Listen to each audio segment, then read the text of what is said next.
Shalom, Amanginang, semua kita yang ada di seluruh penjuru Indonesia. Apa kabar malam hari ini? Puji Tuhan, malam hari ini saya diberikan satu kesempatan untuk menyampaikan renungan di tengah perkumpulan kita dengan judul Stop, Jangan Berdalih. Ya, stop, jangan berdalih. Yang terambil dari Keluaran pasal 4 ayat 10 sampai dengan ayat 17. Mari kita baca bersama-sama dengan bersama-sama. Tapi nggak usah dibuka mic-nya, nanti jadi beradu kita. Keluaran pasal 4 ayat 10 sampai 17, demikian bunyi firman Tuhan. Lalu kata Musa kepada Tuhan, "Ah Tuhan, aku ini tidak pandai bicara, dahulu pun tidak, dan sejak engkau berfirman kepada hambamu pun tidak, sebab aku berat mulut dan berat lidah." Tetapi Tuhan berfirman kepadanya, "Siapakah yang membuat lidah manusia? Siapakah yang membuat orang bisu atau tuli? Membuat orang melihat atau buta? Bukankah aku, yakni Tuhan? Oleh sebab itu, pergilah. Aku akan menyertai lidahmu dan mengajar engkau apa yang harus kau katakan."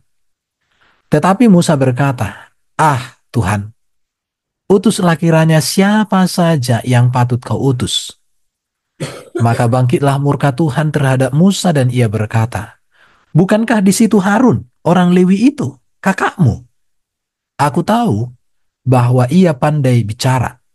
Lagi pula ia telah berangkat menjumpai engkau. Dan apabila ia melihat engkau, ia akan bersuka cita dalam hatinya. Maka engkau harus berbicara kepadanya dan menaruh perkataan itu ke dalam mulutnya. Aku akan menyertai lidahmu dan lidahnya, dan mengajarkan kepada kamu apa yang harus kamu lakukan. Ia harus berbicara bagimu kepada bangsa itu. Dengan demikian ia akan menjadi penyambung lidahmu, dan engkau akan menjadi seperti Allah baginya. Dan bawalah tongkat ini di tanganmu yang harus kau pakai untuk membuat tanda-tanda mujizat.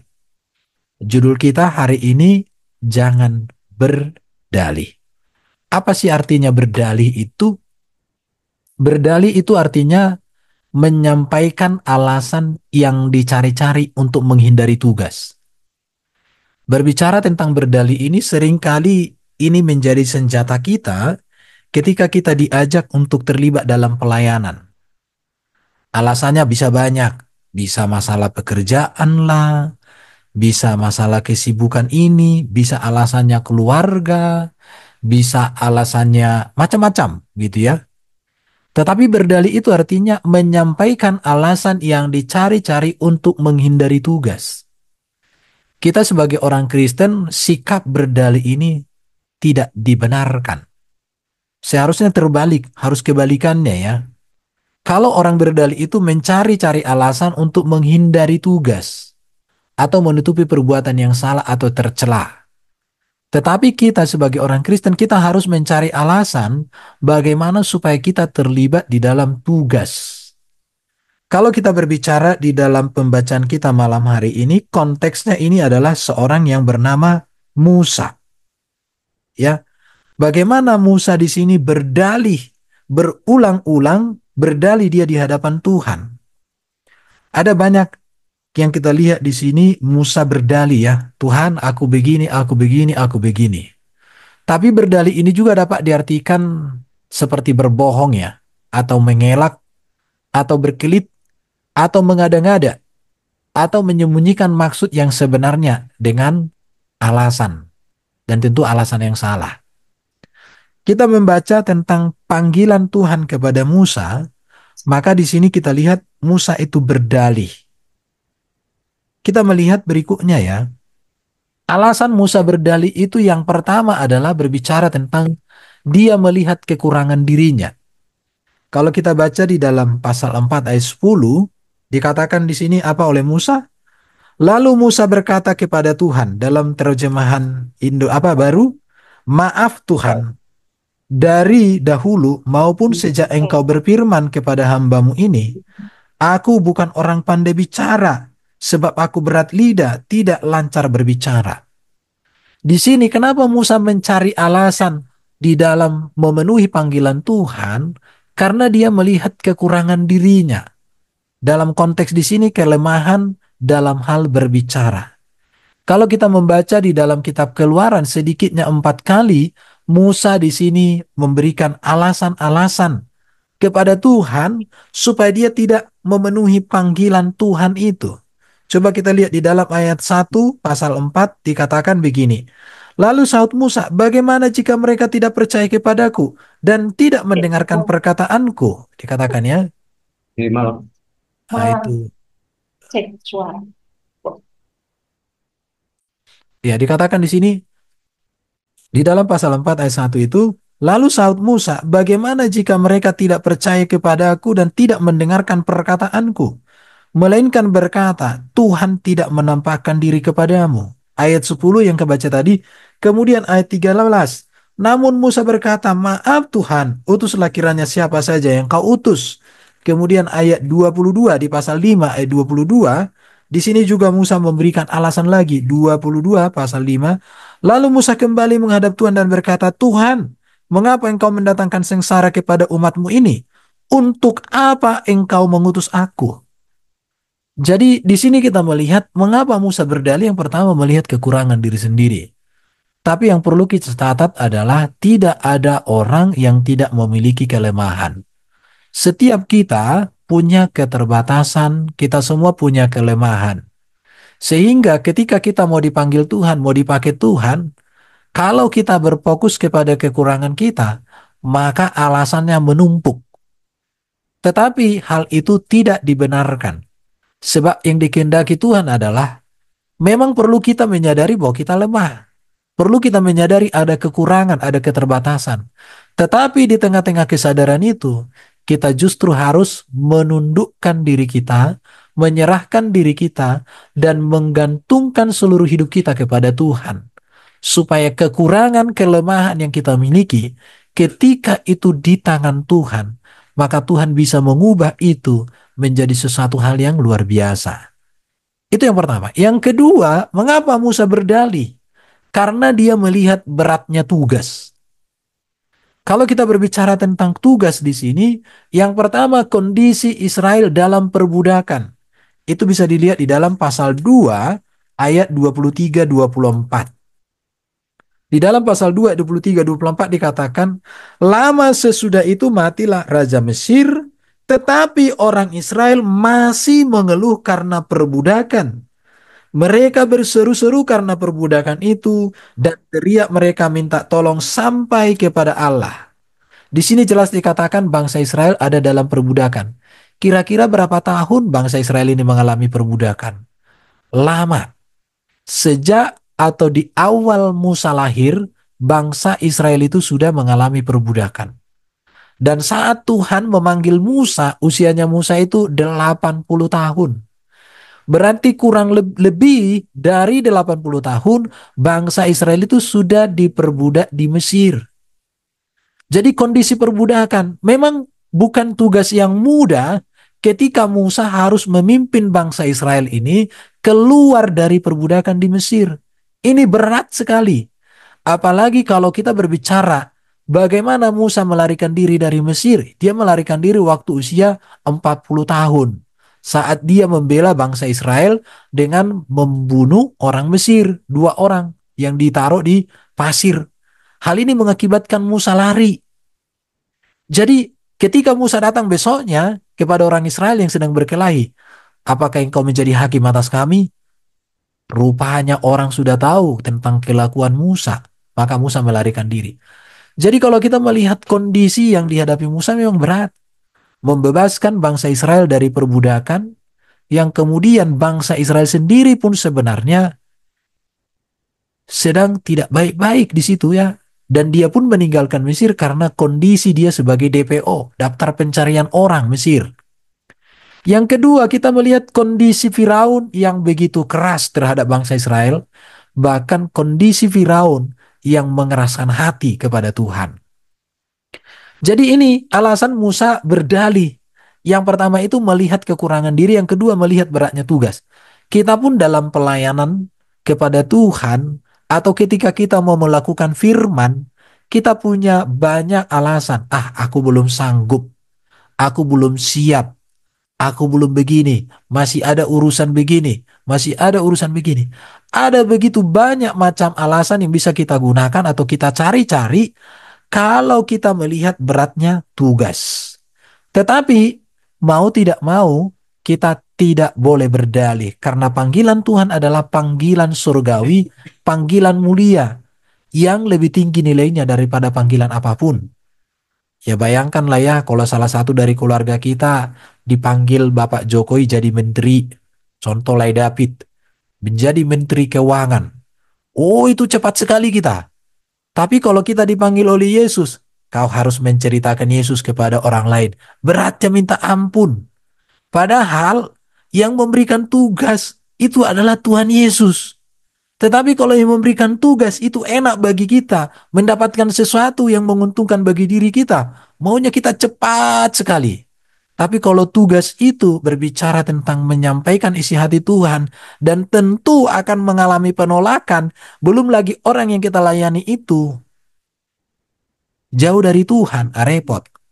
Jadi kalau kita melihat di sini alasan Musa ini memang berat sekali ya tugas itu. Dan saya mau katakan kalau kita berbicara menceritakan Injil kepada orang yang belum percaya kepada Yesus ini berat. Bahkan saya harus kita sadari bahwa kondisi bangsa Israel pada saat di Mesir dengan kondisi orang-orang di zaman ini yang belum percaya kepada Yesus, saya mau katakan kondisi orang yang percaya yang tanpa hidup di dalam Yesus sekarang ini jauh hidupnya lebih memprihatinkan daripada bangsa Israel ketika di Mesir.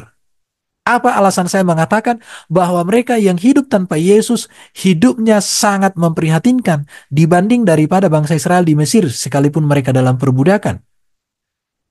Alasannya adalah karena bangsa Israel, mereka memang diperbudak, tetapi mereka sebagai umat pilihan Allah.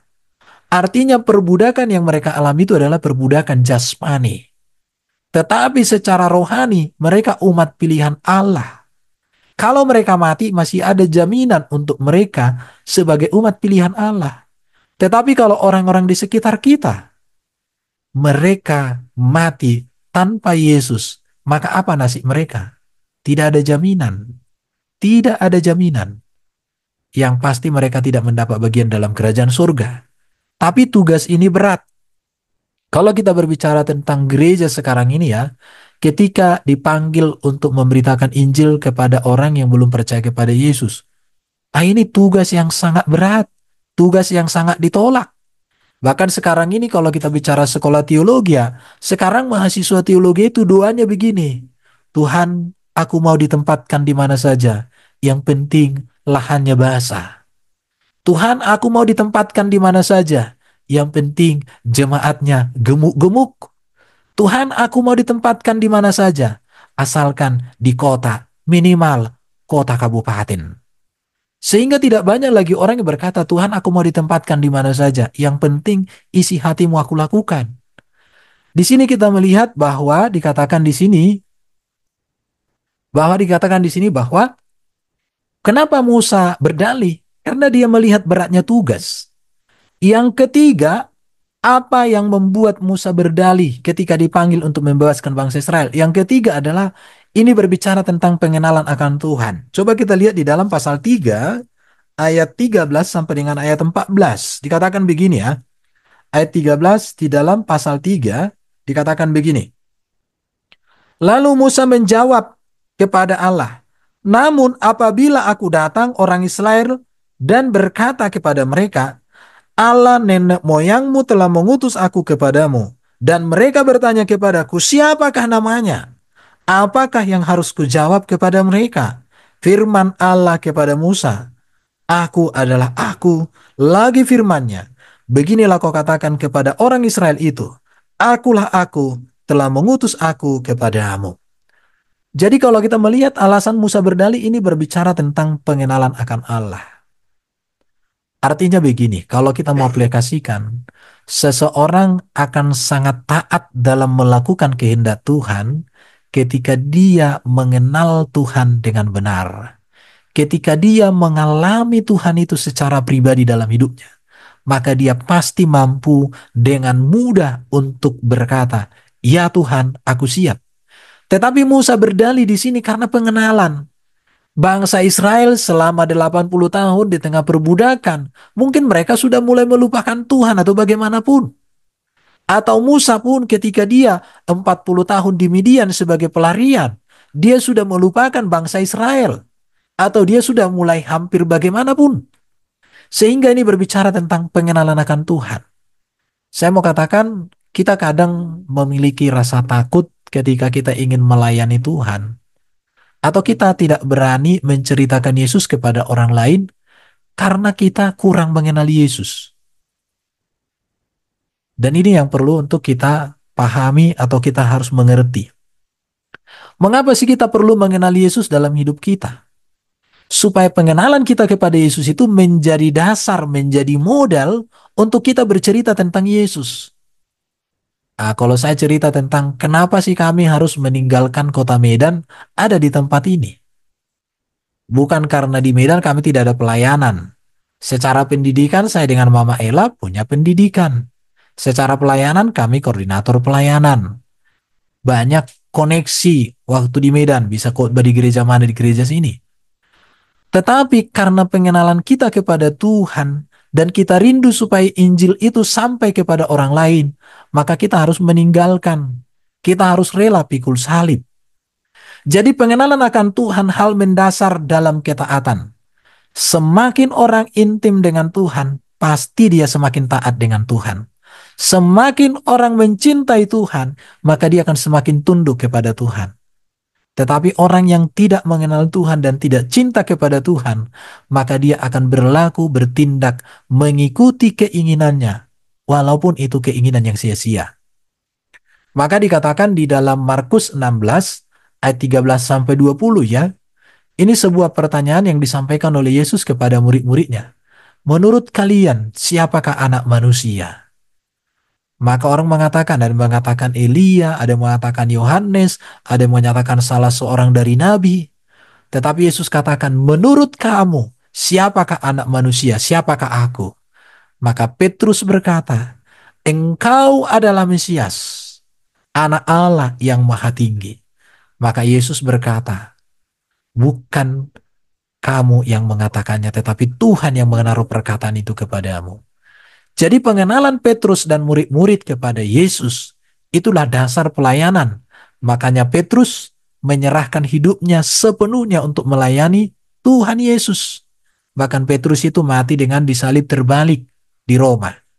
Ketika dia disalib, Petrus berkata, aku tidak layak disalibkan seperti Tuhanku. Maka dia disalibkan dengan terbalik, kepalanya di bawah, kakinya ke atas. Jadi pengenalan akan Tuhan ini menjadi dasar dalam kita melayani.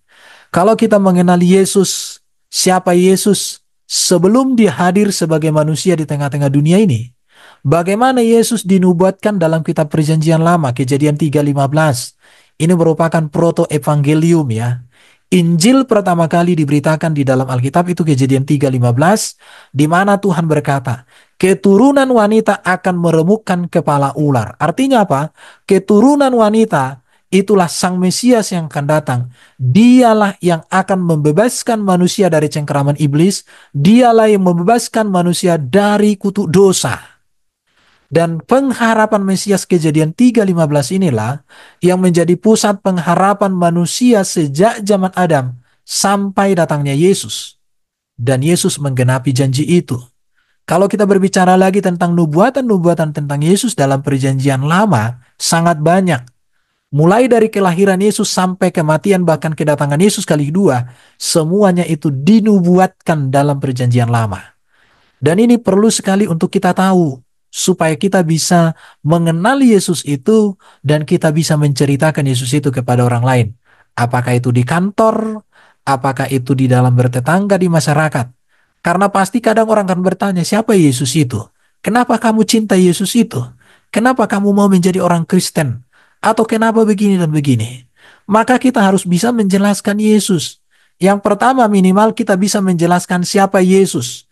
Bahwa Yesus dilahirkan oleh rahim wanita perawan. Artinya bahwa Yesus itu bukan benih biologis manusia, tetapi firman Allah lah yang menjadi manusia di dalam rahim Maria oleh kuasa Roh Allah. Itulah kelahiran Yesus. Yang berikut, Yesus itu satu-satunya pribadi yang tak berdosa. Satu-satunya dalam catatan Alkitab yang tidak berdosa, yang tidak jatuh ke dalam bujukan iblis, yang tidak disentuh oleh setan, hanya Yesus. Yang berikut, Yesus itu punya ajaran etika dan moral yang sempurna. Standar etika moral Yesus itu adalah standar kerajaan surga. Yesus mengajarkan dengan ajaran yang sangat luar biasa. Bagaimana Yesus mengajar kita mengasihi orang yang membenci kita. Kita mengasihi orang yang mengutuki kita. Kita memberkati orang yang mengutuki kita. Kita berbuat baik kepada orang yang berbuat jahat kepada kita. Ini standar surga. Tidak ada manusia dalam catatan dunia ini yang mengajarkan seperti itu. Minimal ajaran manusia itu, kalau dia baik, kau baik. Dia jahat, kau jahat.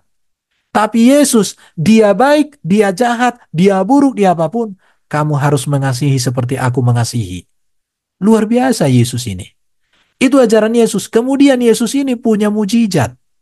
Mujizatnya sangat banyak. Baik mujizat menyembuhkan sakit fisik, baik mujizat menyembuhkan sakit psikis. Contoh seperti orang kerasukan setan.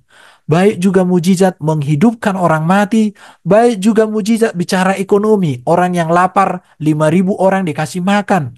Baik mujizat tentang mengalahkan kematian, membangkitkan orang mati. Baik mengalahkan badai, dia hentikan hanya dengan berkata, diam tenanglah. Kemudian Yesus juga bagaimana dia mati. Satu-satunya yang mati tapi berdampak bagi keselamatan manusia itu Yesus. Bahwa Yesus itu lewat kematiannya dia menebus manusia.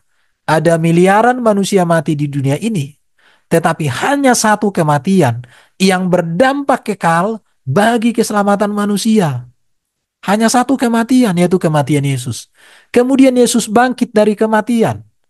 Bahwa kebangkitan Yesus membuktikan bahwa maut sudah dikalahkan di dalam kebangkitannya. Maka dikatakan, hai maut di manakah? Sengat maut ialah dosa. Hai maut di manakah sengatmu? Artinya dosa dan maut sudah ditaklukkan oleh Yesus pada kematian dan kebangkitannya. Bahkan bukan hanya di situ. Yesus naik ke surga. Dia menyediakan surga buat orang yang percaya kepadanya. Bukan hanya di situ. Yesus masih datang kembali dan akan membangkitkan orang salehnya dengan tubuh kemuliaan untuk dibawa ke surga, serta mengubahkan orang salehnya yang masih hidup untuk masuk ke dalam surga.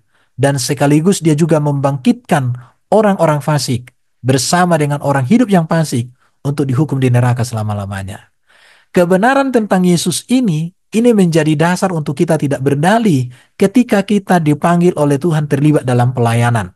Khususnya pelayanan untuk menceritakan Yesus kepada orang lain. Tetapi sekarang kita mulai, harus kita terlibat dalam pelayanan di gereja masing-masing. Di bidang kita masing-masing, di lingkungan kita masing-masing, kita harus menjadi berkat. Alasan berdalih itu, yang pertama, melihat kekurangan tentu tidak boleh. Melihat beratnya tugas dan pengenalan akan Tuhan, ini bisa terselesaikan ketika kita menundukkan keakuan kita dan kelemahan kita kepada Tuhan. Saya akan lanjutkan. Kita lihat berikutnya.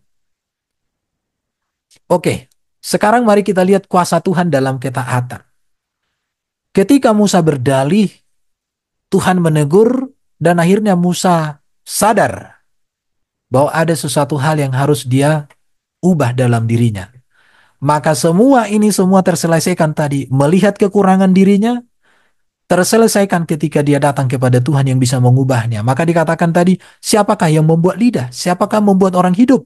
Siapakah ini, siapakah ini? Bukankah aku Tuhan? Kata Allah kepada Musa dan sadar. Kemudian beratnya tugas bisa diselesaikan oleh Musa ketika dia taat. Pengenalan akan Tuhan nyata. Bagaimana kuasa Tuhan nyata dalam ketaatan? Yang pertama, Tuhan memakai apa yang ada padanya. Pada saat di dalam ayat pasal 4 ayat 2 kita lihat ya, saya bacakan pasal 4 ayat 2. Lalu ayat 2. Tuhan bertanya kepadanya, apa yang ada di tanganmu itu? Jawab Musa, tongkat.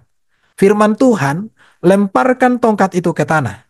Ketika Musa melempar ke tanah, tongkat itu menjadi ular sehingga Musa lari meninggalkan. Tetapi firman Tuhan kepada Musa, ulurkan tanganmu dan peganglah ekornya. Lalu Musa mengulurkan tangannya, menangkapnya, dan ular itu menjadi tongkat di tangannya. Yang pertama, bagaimana Tuhan memakai Musa? Yang pertama, Tuhan memakai Musa berdasarkan apa yang ada padanya. Pada saat itu Musa memiliki tongkat gembala. Karena Tuhan memanggil Musa saat dia mengembalakan kambing dombanya. Maka Tuhan bertanya kepadanya, apa yang ada di tanganmu? Artinya Tuhan memakai kita sesuai dengan apa yang ada pada kita. Apa yang ada pada kita? Tuhan bisa memakai kita di tengah profesi kita. Kalau kita seorang pengusaha, Tuhan memakai kita melalui usaha kita untuk memberkati pekerjaan pelayanan Tuhan. Tuhan memakai kita melalui profesi kita, mungkin guru, atau mungkin kita sebagai seorang apoteker, mungkin kita sebagai seorang dokter, atau mungkin kita sebagai seorang ibu rumah tangga yang punya banyak hubungan dengan tetangga. Kita bisa dipakai Tuhan berdasarkan apa yang ada pada kita. Kalau kita berpikir tongkat ini apa sih nilainya bagi seorang gembala? Tongkat itu hanya tongkat, bisa dipakai untuk jalan, untuk mengarahkan kambing domba. Ini barang boleh dikatakan barang biasa. Tongkatnya ini pasti terbuat dari kayu, bukan terbuat dari emas. Kalau tongkatnya dari emas, mungkin, oh iya mahal, mantap begitu ya. Tapi ini tongkat gembala yang biasa digunakan orang ketika menggembalakan. Tetapi perhatikan, sesuatu yang ada pada kita, itu mungkin tidak ada nilainya berdasarkan kacamata dunia. Tetapi kalau sesuatu yang ada pada kita itu, kita serahkan kepada Tuhan, kita letakkan kepada Tuhan, dan kita tunduk kepada Tuhan, maka itu bisa menjadi hal yang luar biasa. Maka kalau kita melihat perjalanan Musa bagaimana? Dengan tongkat Musa melakukan begitu banyak mujizat. Bukan tongkat itu yang berkuasa, bukan. Tetapi Tuhan menyatakan kuasanya melalui apa yang ada pada Musa, yaitu tongkat. Tongkat, oleh tongkat yang diberkati Tuhan, maka Musa melakukan banyak mujizat. Bukan hanya 10. Bagaimana laut Teberau, laut merah itu terbelah, dan Musa berjalan di tanah yang kering, di tengah lautan. Bagaimana mereka disertai Tuhan dengan perbuatan-perbuatan ajaib, luar biasa. Tongkat. Artinya, ketika kita mau dipakai Tuhan, jangan muluk-muluk. Saya harus profesor doktor dulu, saya harus begini, nggak usah. Apa yang ada pada kita sekarang, serahkan pada Tuhan dan katakan, aku mau dipakai Tuhan, aku mau terlibat dalam tugas pelayanan Tuhan di bidang apapun yang bisa aku lakukan. Yang kedua, Tuhan memakai apa yang ada di sekeliling kita. Kalau kita melihat Musa, siapa sih yang ada di sekeliling Musa? Yang pertama, dia punya abang yang bernama Harun. Kemudian dia punya istri dan anak-anak. Kalau kita membaca di dalam pasal 4 ayat 14 dan 16 dan pasal 4 ayat 20, bagaimana Harun itu memberikan diri untuk membantu Musa dalam kekurangannya. Dan juga bagaimana istri dan anak-anaknya bersedia ikut serta dengan Musa untuk berangkat ke Mesir untuk melaksanakan tugas panggilan Allah yang luar biasa. Jadi di dalam pelayanan ini rupanya support keluarga itu sangat dipentingkan. Saya sedikit cerita ketika kami dulu berangkat dari Medan ke tempat ini, kami disupport oleh ada satu tim. Tetapi oleh karena perbedaan pendapat, maka tim itu memutuskan supportnya. Sempat dulu kami mau meninggalkan tempat ini. Tetapi ada puluhan keluarga yang sudah mengenal Yesus melalui pelayanan kami kerjakan. Maka kami berkata begini, apakah karena uang yang sekian kita meninggalkan puluhan keluarga jiwa yang ada di sini? Jawabannya tidak. Terlalu kecillah iman kita kalau hanya karena itu kita meninggalkan tempat ini kembali ke Medan. Itu saya katakan. Dan puji Tuhan, keluarga kita dipakai oleh Tuhan menjadi berkat, dan itulah yang menopang pelayanan di sini. Maka kami tetap ada di sini. Jadi saya mau katakan begini ya, apa yang ada di sekelilingmu? Musa dipakai Tuhan menjadi berkat membebaskan bangsa Israel yang jumlahnya 600.000 laki-laki. Dewasa, berarti kalau dihitung itu lebih dari 2 juta jiwa. Musa memimpin itu keluar dari Mesir dengan cara bagaimana? Memang ada tongkat di tangannya. Ada keluarga. Harun, abangnya, yang beda 3 tahun. Musa 80, Harun 83. Seusia inang lah. Itu ya. Kemudian ada istri dan anak-anak yang satu visi dengan Tuhan dalam mengerjakan. Artinya kami bersyukur bahwa keluarga menjadi satu tim dalam pelayanan yang mensupport juga di sini. Oleh karena itu maka saya katakan kuasa Tuhan itu nyata dalam ketaatan. Dan kuasa Tuhan itu dinyatakan bukan dengan hal perkara-perkara yang sangat besar, yang menggelegar, bukan. Tapi dari hal yang kecil yang kita letakkan kepada Tuhan, yang kita bawa kepada Tuhan, di sanalah Tuhan menyatakan kuasa. Seperti Musa, tongkat. Sesuatu mungkin kalau menurut kita itu terbatas. Atau mungkin seperti Musa punya abang seorang Harun, pintar berbicara, punya istri dan anak-anak yang taat pada Tuhan. Tetapi mereka datang kepada Tuhan, maka terjadi gerakan yang sangat luar biasa. Ketaatan. Ketaatan.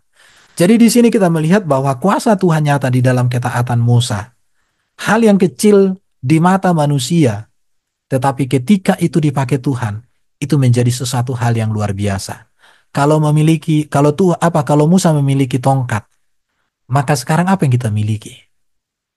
Saya katakan yang kita miliki adalah kayu salib. Salib Kristuslah menjadi senjata kita. Salib Kristuslah yang menjadi pegangan kita. Dan salib Kristuslah yang harus kita beritakan. Dan di dalam salib itulah yang menjadi kayu tongkat kita, yang menyatakan kuasa dan mujizat, sehingga banyak hal yang akan terjadi dengan luar biasa. Di situ, jadi Harun dan saudaranya, istri dan anak-anaknya itu juga menjadi luar biasa dipakai Tuhan. Tetapi saya mau ketegaskan ya, orang yang berdalih tidak mungkin dipakai Tuhan. Kita lihat contoh Yeremia dan Yesaya. Yeremia dan Yesaya ini orang yang punya kekurangan. Bahkan Yeremia mirip dengan Musa, dia mengatakan aku tidak pandai bicara. Bahkan dikatakan dia masih muda. Jadi kalau tadi Musa dipakai Tuhan usia 80 tahun, artinya usia yang di bawah 80 tahun tidak punya alasan untuk menolak ikut terlibat dalam pekerjaan Tuhan. Tetapi Yeremia juga dipakai Tuhan usia masih muda. Masih muda itu berarti 20-an tahun. Atau mungkin sekitar 17-an tahun, muda. Masih muda banget Yeremia ini. Artinya orang muda tidak boleh mengatakan, aku muda, aku mau menikmati masa mudaku. Aku nggak usah dulu terlibat dalam pelayanan. Nggak boleh. Tua dan muda dapat dipakai oleh Tuhan asalkan taat. Karena yang dibutuhkan Tuhan bukan hanya yang tua. Yang dibutuhkan Tuhan bukan hanya yang muda. Tapi tua dan muda kita dipakai Tuhan dengan luar biasa untuk pekerjaannya. Kemudian Yesaya juga dikatakan, lalu aku mendengar suara Tuhan berkata, siapakah yang akan kutus? Dan siapakah yang mau pergi untuk aku? Sahutku, ini aku, utuslah aku. Tetapi Yesaya ini juga orang yang punya kekurangan. Dikatakan begini, celakalah aku binasa, sebab aku ini seorang yang najis bibir, dan aku tinggal di tengah-tengah bangsa yang najis bibir. Namun mataku telah melihat sang raja, yakni Tuhan semesta alam. Yesaya punya kekurangan, bahkan dia tinggal di tengah-tengah bangsa yang banyak dosa dan kekurangan. Tapi ketika Yesaya menyerahkan dirinya kepada Tuhan, dia dipakai dengan luar biasa. Walau menghadapi tantangan dan masalah apapun, khususnya Yeremia. Yeremia ini, kalau tidak salah dikatakan dia mati dengan digergaji ini. Sangat mengerikan. Tetapi dia dipakai oleh Tuhan. Dan saya mau tegaskan bukan cara mati yang menjadi nilai kita di hadapan Tuhan. Bukan cara penguburan yang menjadi nilai kita di hadapan Tuhan. Tetapi cara hidup kita dan nilai hidup kita. Apa yang kita mau lakukan kepada Tuhan selama kita hidup. Itulah arti hidup kita di hadapan Tuhan. Bukan cara mati. Tetapi bagaimana cara hidup kita. Apakah kita berpusat pada Allah, bergantung kepada Allah, hidup di dalam kebenaran Allah. Kita melihat lagi, orang yang berdalih tidak akan dipakai Tuhan Di dalam Lukas 9 ayat 57-62 dan Matius 8 ayat 18-20, dikatakan ketika orang mengikut Yesus, tidak boleh menoleh ke belakang, tapi harus maju ke depan. Maju tak gentar mengikut Yesus dalam segala keadaan. Tidak boleh kita mengatakan, izinkan aku menguburkan ayahku. Gak bisa. Tapi ketika ada panggilan surgawi, mari. Aku mau Tuhan, ini kondisiku. Berkati, pulihkan, dan pakai aku. Dan kalau ada halangan hambatan apapun, Tuhan ini hambatannya.